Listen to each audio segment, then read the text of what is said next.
नमस्कार. Advocate Shivaji Kshirsagar YouTube चॅनलमध्ये आपलं स्वागत.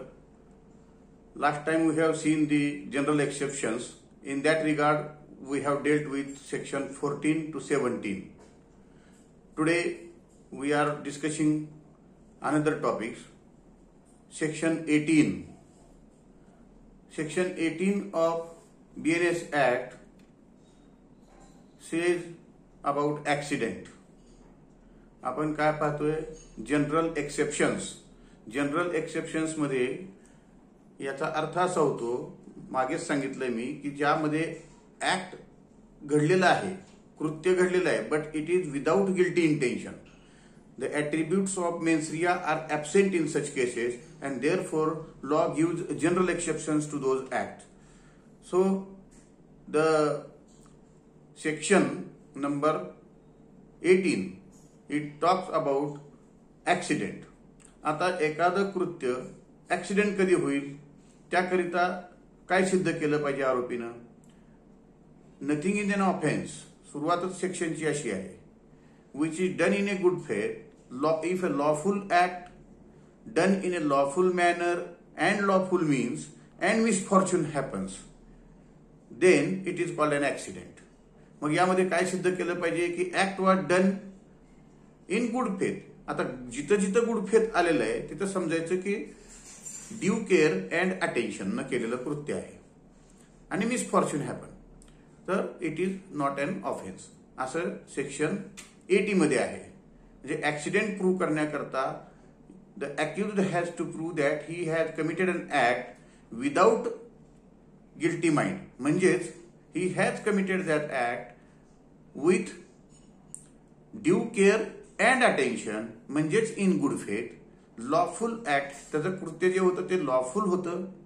In a lawful manner, lawful means MEANS, means म्हणजे मार्ग, कायदेशीर मार्गाने केलेलं कृत्य आहे. And misfortune happen. So this gives protection to all the persons who have committed an act without guilty mind. तर ऍक्सिडेंट म्हणून जर सिद्ध करायचं असेल, त्याचा पूर्वीचा सेक्शन 80 होता, आता सेक्शन 18 आहे. त्यानंतर सेक्शन 81. सेक्शन 81 हा काय सांगतो की ऍक्ट ऑफ नेसेसिटी. सेक्शन 81 जुना, आता सेक्शन 19 म्हणायचं, BNSचा सेक्शन 19. सेक्शन 19 प्रमाणे ऍक्ट ऑफ नेसेसिटी. आता act of necessity, nothing is an offence which is done for necessity. Necessity knows no law. कधी कधी काय होतं की परिस्थितीच अशी गंभीर असते की त्या ठिकाणी कायद्याचा जास्त तमा न बाळगता ते कृत्य करणं आवश्यक असतं. त्याला नेहमी उदाहरण वापरलं जातं, म्हणजे A pulls down the houses in order to prevent the spreading of fire. समजा एखाद्या झोपडीला आग लागली असेल आणि ती झोपडपट्टी खूप मोठी आहे, ती जर अशी पसरत गेली आग, तर शेजारी घरं सुद्धा जळून खाक होतील असं वाटलं, तर त्या फायरमॅननं काय केलं की आजूबाजूच्या झोपड्या तोडून टाकल्या.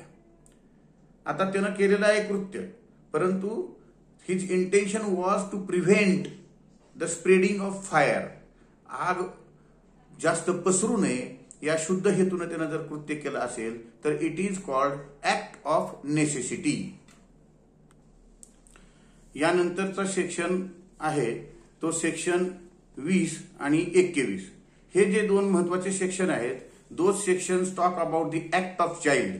Act of child. आता एखाद्या चाइल्डचं कृत्य जे आहे त्याचे भाग केलेले आहेत या कायद्यानुसार. Act of a child below 7 years are totally exempted. Act of चाइल्डचे आपण चाइल्डचे 3 प्रकार करायचे आहेत. Child below 7 years of age, child between 7 to 12 and child above 12.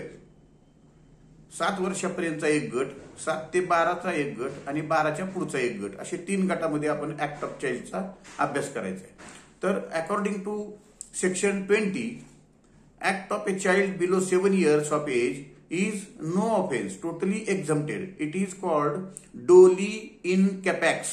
Doli in capax म्हणजे he is not capable to know the nature and consequences of his act. Doli in capax म्हणजे काय? The person who doesn't know the consequences of his act.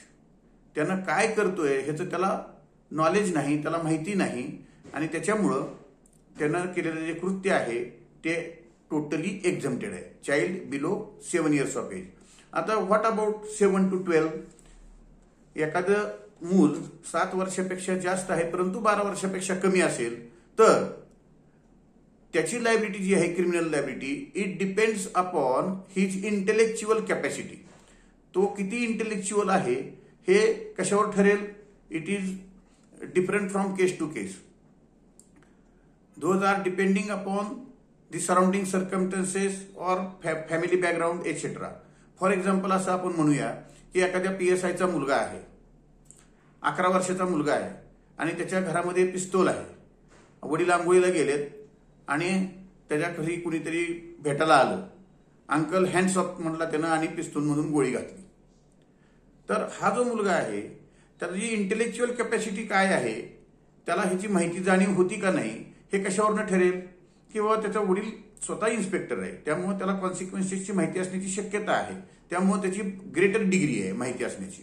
पण त्याच ठिकाणी समजा तो आंघोळीला गेलेला आहे आणि त्या मुलाचा एखादा मित्र, एक खेडापाड्यातला मुलगा आहे, त्याला पिस्तूल म्हणजे काय माहिती नाही, त्यानं ती खेळण्यातली पिस्तूल समजून उचलली आणि कोणाला तरी मारली गोळी. तर कृत्य तेच आहे परंतु ते कुणी केलं याच्यावर इंटेलेक्च्युअल कॅपॅसिटी डिपेंडिंग आहे. आणि म्हणून ऍक्ट ऑफ चाइल्ड मध्ये आपल्याला लक्षात घेतलं पाहिजे की act of a child below 7 years of age is no offence after 7 to 12 depending upon intellectual capacity. And there after if an act committed above 12 years of age is always crime. त्यानं तो crime केलेलाच आहे असं समजलं जाऊन त्याला द्यायची शिक्षा जी आहे त्याच्यासाठी मग दुसरे वेगळे ज्युव्हेनाइल डेलिक्वेन्सी ऍक्ट वगैरे लागू होईल, परंतु त्याला जनरल एक्सेप्शनचा लाभ 12 वर्षाच्या पुढच्या मुलाला घेता येणार नाही. असं आहे हे ऍक्ट ऑफ चाइल्ड. त्यानंतर सेक्शन, याच्यामध्ये ऍक्ट ऑफ चाइल्डचे मध्ये 2 सेक्शन कामाला येतील तुम्हाला, सेक्शन 20 आणि 21. आता सेक्शन जो 22 आहे तो act committed by a person of unsound mind. एखादा इडियट पर्सन आहे, वेडा पर्सन आहे, त्यानं केलेल्या कृत्यांना सेक्शन 22 प्रमाणे टोटली एक्झम्पशन देण्यात आलेलं आहे.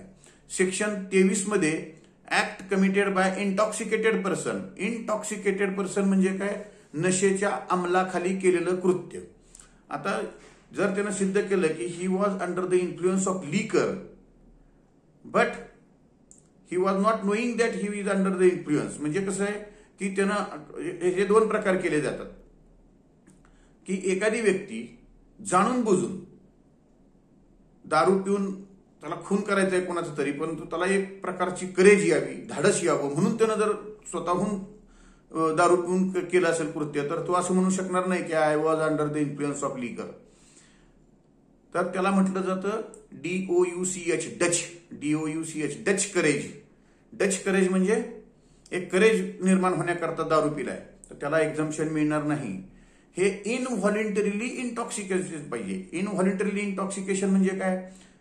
आजकाल काय नाही, एक फॅशन झालेली आहे, शेवटचा पेपर झाला की कुठंतरी जाऊन मस्तपैकी पार्टी करणे वगैरे. म्हणून समजा एक लॉ कॉलेजच्या शेवटच्या वर्षाच्या मुलांनी शेवटचा पेपर झाला म्हणून बारमध्ये गेले. असे 4 जण असताना त्यातला एक जण म्हणतो की नाही बाबा मी आयुष्यात कधी पिलेली नाही, मी तुम्हाला फक्त कंपनी देतो, मी थम्सअप घेईन, लिमका घेईन, परंतु हे असलं काय दारू वगैरे मला चालणार नाही असं म्हणून तो बसलाय. ह्या तिघांनी मिळून काय केलं की त्यानं इकडे तिकडे बघत असताना गुपचूपपणे त्याच्या थम्सअपमध्ये काहीतरी इंटॉक्सिकंट टाकलं and thereby he get intoxicated and committed certain act under the influence of such involuntarily intoxication. Then he can take that defense that he was involuntarily intoxicated. आता mere consumption of alcohol, फक्त alcohol घेतलंय याच्यामुळे exemption नाही मिळणार.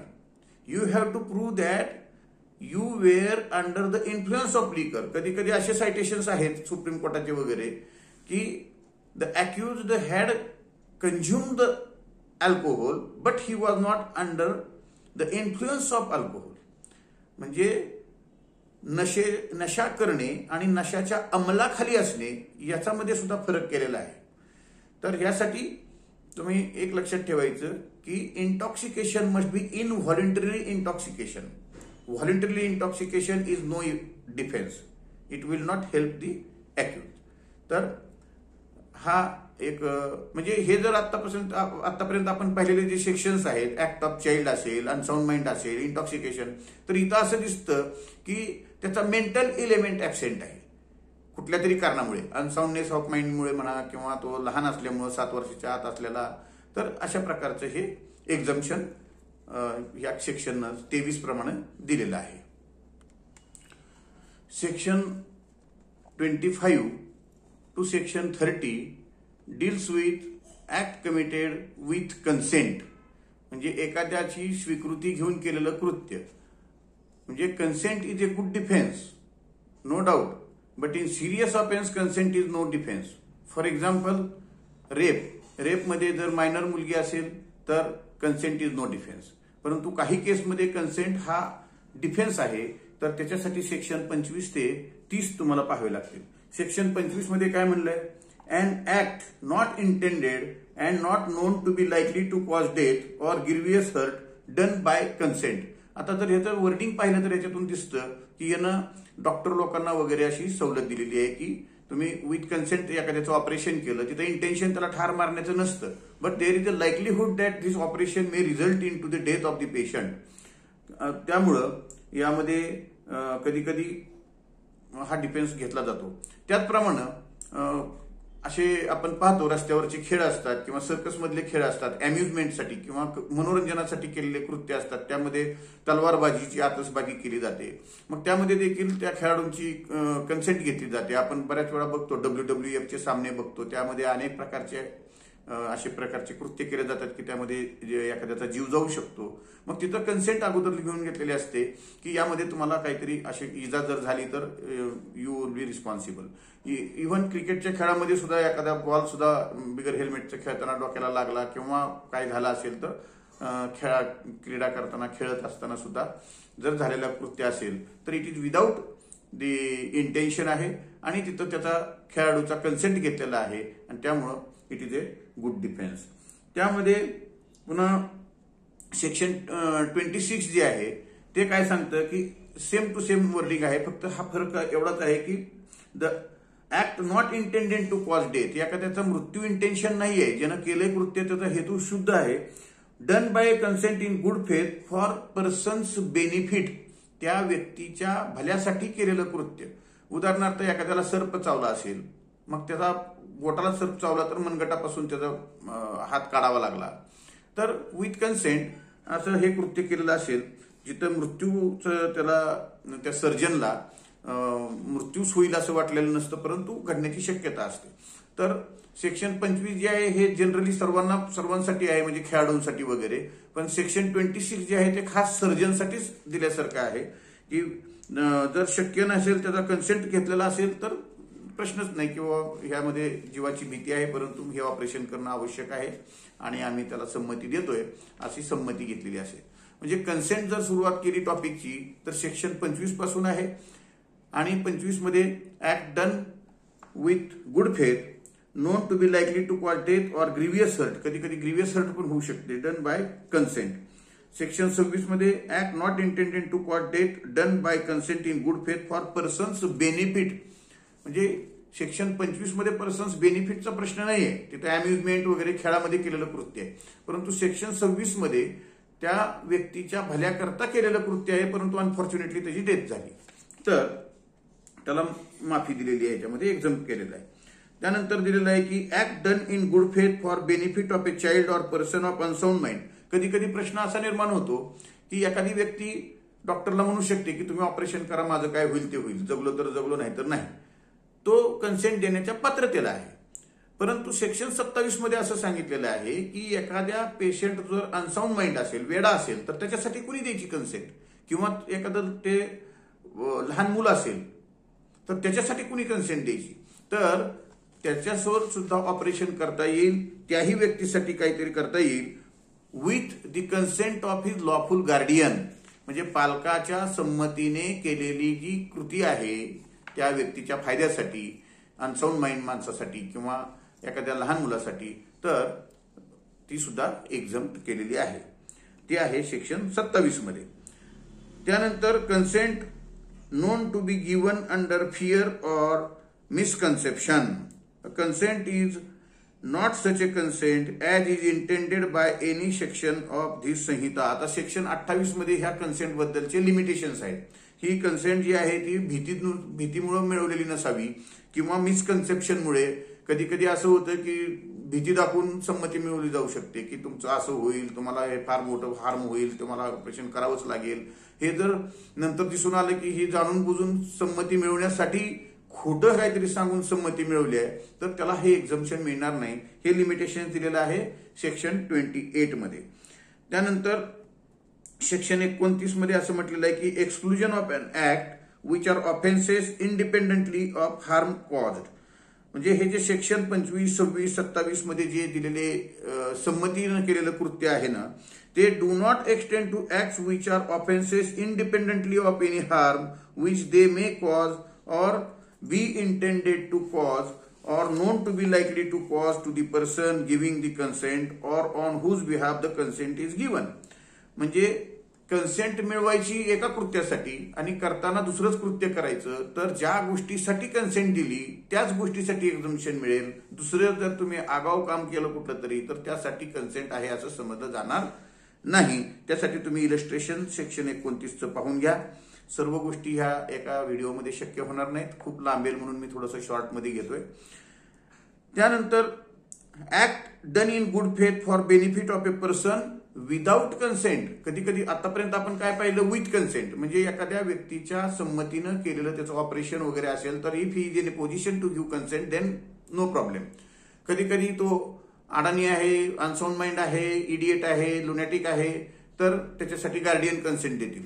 But there are certain situations where in it is not possible to obtain the consent of the injured or his representative, legal representative or his guardian. कधी कधी परिस्थिती अशी निर्माण होती की तिथं कुणीच नाहीये त्याच्या वतीनं संमती द्यायला. रस्त्यावर ऍक्सिडेंट झालेला आहे, तो शेवटच्या घटका मोजतोय आणि डॉक्टरनं इन गुड फेथ ते ऑन दी स्पॉट त्याची काहीतरी सर्जरी करण्याचा प्रयत्न केला, काहीतरी जीव वाचवायचा प्रयत्न केला आणि अनफॉर्च्युनेटली ती व्यक्ती मयत झाली. त्यानंतर जर डॉक्टरला जर रिस्पॉन्सिबल धरून त्याच्यावर केस करायला गेले की तुला कोण सांगितलं होतं हे ते, तर he can take the benefit of this section. ह्याच्यासाठी हे आहे की विदाऊट कन्सेंट ऑफ एनीबडी, कोणाचीच संमती नाहीये, परंतु ती परिस्थितीच्या नुसार त्यानं जे कृत्य केलं असेल, प्रयत्न केला त्यानं जीव वाचवायचा आणि unfortunately the patient dies, then section 30 will help him. असे हे जे सेक्शन्स आहेत सेक्शन 30 पर्यंत, 25 ते 30, these sections are about consent. आता कधी कधी प्रश्न असा निर्माण होतो की डॉक्टरला एक्झम्पशन दिलेलं आहे सेक्शन 31 मध्ये, communication made in good faith. आता communication made in good faith म्हणजे काय की एखादा पेशंट आलेला आहे, त्याचे सर्व रिपोर्ट डॉक्टरने पाहिले, एक्सरे पाहिले, सगळे ब्लड रिपोर्ट पाहिले, सगळं केलं आणि तो पेशंट एकटाच आला. डॉक्टरने त्याला बसा जरा शांत बसा, तुमचे रिपोर्ट बघितलेले आहेत, तुम्हाला ब्लड कॅन्सर आहे आणि अवघड आहे, तुम्हाला फार मोठ्या ट्रीटमेंटची गरज आहे असं म्हटल्याबरोबर समोरच्या पेशंटला हार्ट अटॅक आला आणि तो जागेवरच खलास झाला. तर त्याच्यासाठी सेक्शन 31 आहे.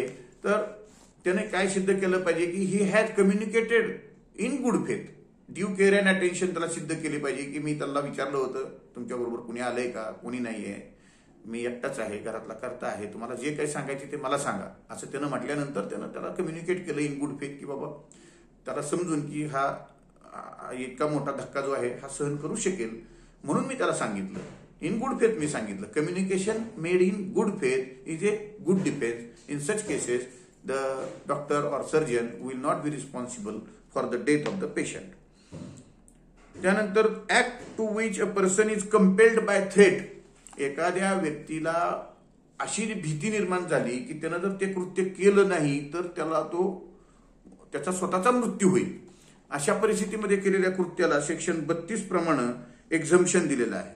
उदाहरणार्थ बघा, एखाद्या व्यक्तीच्या डोक्याला पिस्तूल लावली आणि त्याला सांगितलं की तू हे कृत्य समोरचं कर नाही तर तुला गोळी मारेल. इथं सही कर, फ्रॉड, खोटी सही कर, मग त्या स्वतःच्या मृत्यूच्या भीतीनं त्यानं एखादी चुकीची सही केली असेल, फ्रॉड केला असेल, तर he can take defence that he was under the immediate threat of his death. परंतु तुझ्या मृत्यूची भीती आहे म्हणून तू दुसऱ्याला मात्र मारू शकत नाही. You can take life of other person to save your own life. स्वतःचा जीव वाचण्याकरता तू त्या झेडला गोळी घाल, नाही तर मी तुला गोळी घालीन असं म्हणला म्हणून त्यानं झेडला गोळी घातली, हा डिफेन्स चालणार नाही. In other cases yes, this is a good defence. आणि सगळ्यात शेवटचा नाहीये, परंतु मी शेवटचा टॉपिक फार विस्ताराने घेणार आहे, राईट ऑफ प्रायव्हेट डिफेन्स. त्याच्यापूर्वी सगळ्यात शेवटचा सेक्शन 33 आहे, 33. तो काय सांगतो? Act causing slight harm. Act causing slight harm म्हणजे एखाद्याला किरकोळ बाधा झाली असेल, किरकोळ दुखापत झाली असेल, किरकोळ नुकसान झालं असेल आणि तो कोर्टामध्ये थांबात आम्ही पण लॉ शिकलोय चालून तुला कोर्टात खेचतो. उदाहरणार्थ ए हा एखाद्या चांगल्या हॉटेलमध्ये नाश्ता करतोय, भजी घेतलेली आहेत, पाऊस पडा लागलाय बाहेर आणि त्याचा एका मित्र जवळचा आला आणि त्यानं एक भजी उचलली आणि तोंडात टाकली. नुकसान झालेलं आहे, एक भजी खाल्ली तरी काही ना काहीतरी त्याला खटकलेलं आहे, किंवा त्यानं जाता जाता त्याला काय एकटा खातो का म्हणून त्याच्या पाठीवर मारला असेल, लगेच 323 ची केस. तर हे जे स्लाइट हार्म्स असतात त्याकरता जर म्हणजे याला ट्रिफलिंग ऍक्ट म्हणतात, ज्याला सर्वसामान्य बुद्धीचा माणूस ज्याची कुठेही केस करणार नाही असं जर सामान्य बुद्धीच्या माणसाला वाटलं, the ordinary prudent man will not take action in such cases, the law will not take cognizance of trifling act or trivials असं म्हणलं जातं, की कायदा हा किरकोळ गोष्टींची दखल घेणार नाही जरी तो गुन्हा असला तरी. तर ट्रिफलिंग ऍक्ट किंवा ऍक्ट कॉजिंग स्लाइट हार्म याच्यासाठी सेक्शन 33 आहे, 33. मित्रांनो, जनरल एक्सेप्शन हा अत्यंत महत्वाचा टॉपिक आहे. सेक्शन 33 पर्यंतच्या गोष्टी मी तुम्हाला थोड्याशा फास्टमध्ये सांगितलेल्या आहेत. याच्याच परंतु सगळ्यात महत्वाचा परीक्षेच्या दृष्टीने असो किंवा प्रॅक्टिसच्या दृष्टीने असो तो टॉपिक म्हणजे आहे राईट ऑफ प्रायव्हेट डिफेन्स. हा जो राईट ऑफ प्रायव्हेट डिफेन्स आहे हा सेक्शन 34 पासून चालू होतो आणि हा खूप मोठा टॉपिक आहे. हा सेक्शन 44 पर्यंत आहे, 33 ते 44 राईट ऑफ प्रायव्हेट डिफेन्स. हे आपण अत्यंत विस्तारानं याच्याकरता सेपरेट व्हिडिओ तयार करून मी तुम्हाला थोड्या दिवसात 2-3 दिवसात टाकेन, तर तो तुम्ही विस्तारानं पहा. आणखी एक वेळ आवाहन करतो की तुम्ही व्हिडिओ पाहिल्यानंतर सबस्क्राईब करा, शेअर करा, तुम्हाला आवडला असेल तर कमेंट करा, इतरांनाही सांगा आणि चांगला या व्हिडिओचा तुम्ही फायदा घ्या. आणि असेच वरचेवर मी व्हिडिओ सर्वच विषयावर करण्याचा प्रयत्न करीन. धन्यवाद.